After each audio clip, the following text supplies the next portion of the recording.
Strata pendidikan ngaruh ke gaji, emang iya? Nah, selengkapnya di Financial Update.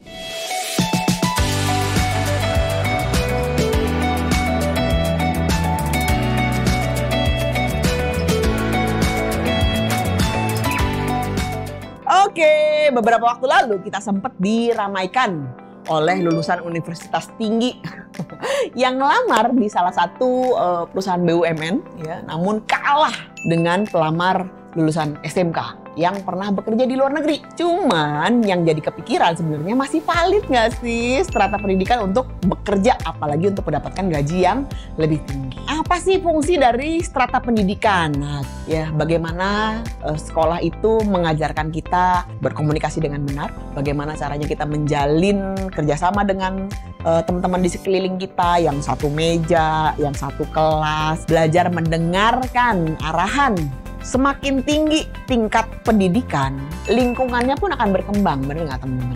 Dari kacamata HRD atau SDM-nya perusahaan akan melihat orang ini atau anak ini sudah terbiasa berkomunikasi dan bersosialisasi dengan orang yang lebih banyak ragamnya. Strata pendidikan itu untuk melihat sejauh mana sih dia sudah mengembangkan dirinya sendiri, gitu loh. Tidak hanya bermodalkan skill. Oke, bisa nggak sih kita head to head dengan orang yang memiliki strata pendidikan yang lebih tinggi? Kalau misalnya teman-teman, saya lebih milih untuk ngambil sekolah SMK saja deh, supaya saya punya skill pada saat nanti sudah terjun ke lapangan, skill saya ini akan lebih banyak kepake. Iya, bener ya. Bisa nggak head to head? Bisa gitu. Tapi kalau untuk misalnya si lulusan SMK ini mau naik jabatan lagi kah? Paling tidak dia harus meneruskan ke jenjang S1-nya, misalnya ngambil sekolah atau kampus kuliah karyawan misalnya. Dengan diharapkan kalau dia sudah sekolah lagi, diharapkan dia bisa lebih mengembangkan lagi skill performanya untuk lebih mengatur organisasi. Sebenarnya lebih ke arah situ sih. Makin ke atas yang diurusin itu bukan target pribadi. Makin ke atas yang diurusin itu adalah lebih ke target company. Ya, secara nasional kah? Lebih memanage manusia di dalamnya seperti apa? Nah, itu yang diharapkan.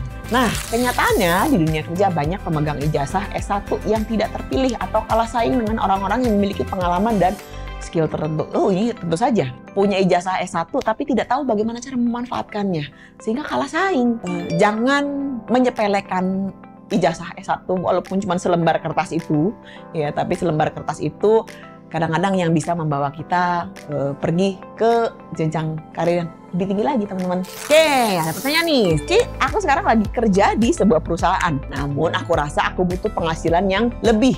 Apakah mengambil S1 bisa meningkatkan salary-ku? Karena sampai saat ini lulusan SMA saja. Dengan ijazah SMA bisa nggak saya jadi manajer? Bisa aja, tapi kemungkinannya kecil. Tapi kalau misalnya dia sudah ada ijazah S1, dia dikasih referensi, tentu saja akan jadi leverage yang lebih hebat lagi untuk naik salary. Karena makin tinggi tingkat pendidikannya, diharapkan lebih wise, lebih bijak gitu ya, dalam berteman, berkomunikasi, membangun hubungan sosial dengan masyarakat.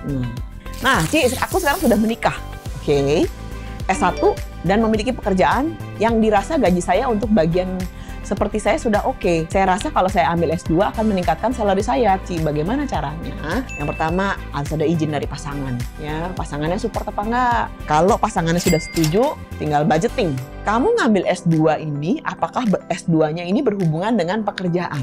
Ini akan jadi budget biaya atau ini akan jadi investasi? Kamu yakin ini akan jadi investasi? Do it. Mulai budgeting, mulai nabung. Makanya cari tempat nyimpen dana yang aman, bunganya menarik, tentu saja di Kopnus Pos Simpanan Berjangka. Boleh cek ya informasinya, teman-teman. Kamu nabung setahun, bunganya kurang lebih di sekitar 8% bunganya atau imbal jasanya, lalu biaya potong pajaknya hanya sekitar 10%. Jadi lebih cepat untuk jadi leverage untuk naikin pemasukan kamu yang bisa untuk membantu kamu leverage lebih cepat mencapai cita-cita kamu atau untuk target sekolah S2 kamu. Kalau kurang lagi gimana, Ci?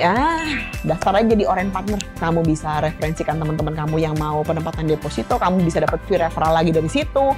Makin cepat lagi tujuan kamu untuk tercapai supaya bisa punya dana kuliah untuk S2 deh. Suami senang, istri senang, anak senang, perusahaan tempat kerja kamu juga senang nantinya. Jadi tetap jaga pikiran positif dan semangat yang bagus, jangan mudah menyerah.